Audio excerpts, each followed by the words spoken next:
sawah selesai, Jaka pun pulang, melihat dan mengontrol tempat pemakaman itu. Jaka pun menemukan tempat yang sesuai menurutnya dan melanjutkan pulang ke rumah. Sesampainya di rumah, Jaka pun mempersiapkan barang-barang yang akan ia gunakan untuk ritual pertamanya di tengah malam nanti. Seperti dupa, arang, dan lilin. Burung gagak itu akan disembelih menjelang tengah malam.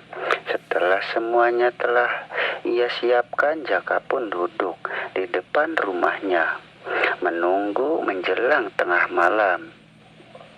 Singkat cerita, waktu pun mulai larut. Jaka masuk ke dalam rumah untuk menyembelih burung gagak itu. Jaka pun menyembelih burung itu dan darahnya disimpan di sebuah mangkuk. Setelah itu Jaka pun membuat 7 tusuk sate daging burung gagak tersebut. Sisanya dikubur di belakang rumahnya. Dan setelah semua selesai ia persiapkan, Jaka pun pergi menggunakan sepedanya dan membawa semua yang telah ia persiapkan. Dan tidak lupa kain hitam yang berbentuk seperti karung itu.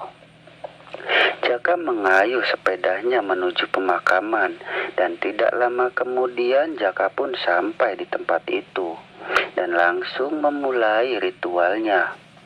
Jaka membakar arang tersebut, dan sebelum arang menjadi bara, Jaka pun menyiramkan darah burung gagak dengan melingkar. Dan setelah itu Jaka pun duduk di tengah lingkaran darah tersebut, sambil mengipasi arang yang telah ia bakar hingga menjadi bara. Jaka menyalakan sebuah lilin dan membakar 3 buah dupa, sambil membaca mantra dan memanggil para dedemit di sekitar tempat itu. Jaka pun memulai membakar 7 tusuk sate daging gagak itu. Tidak lama kemudian aroma anyir, busuk, dan bermacam wangian pun tercium oleh Jaka. Jaka pun menoleh ke belakang.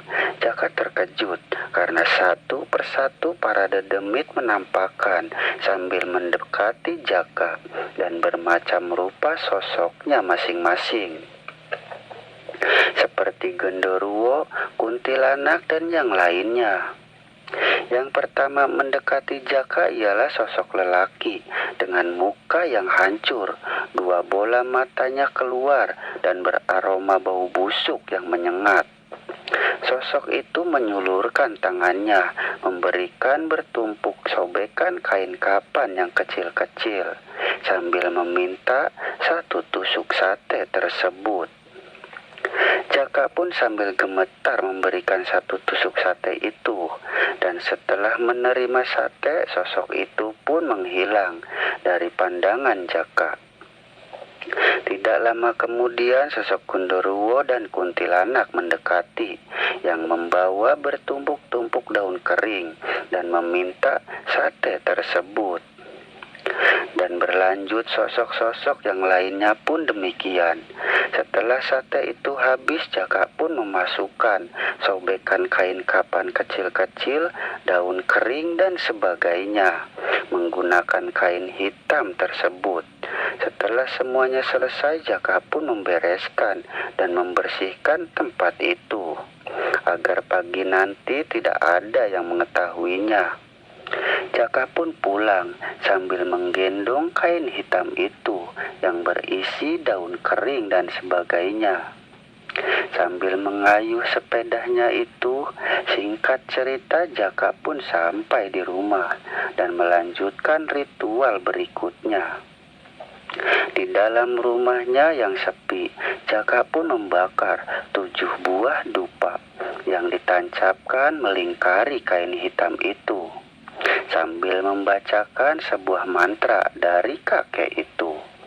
Dan setelah selesai, Jaka pun melanjutkan untuk tidak tidur sampai pagi dan akan membuka kain itu menjelang matahari mulai terbit. Karena demikianlah yang diajarkan kakek itu, Jaka sudah tidak sabar untuk membuka kain hitam itu karena isi dari kain tersebut sangatlah penuh. Jaka pun membayangkan jika itu uang semua. Betapa banyaknya uang Jaka nanti. Setelah beberapa jam suara ayam pun mulai berkokok. Sebuah tanda menjelang pagi. Hati Jaka pun mulai tak karuan, berdebar detak jantung yang tak beraturan.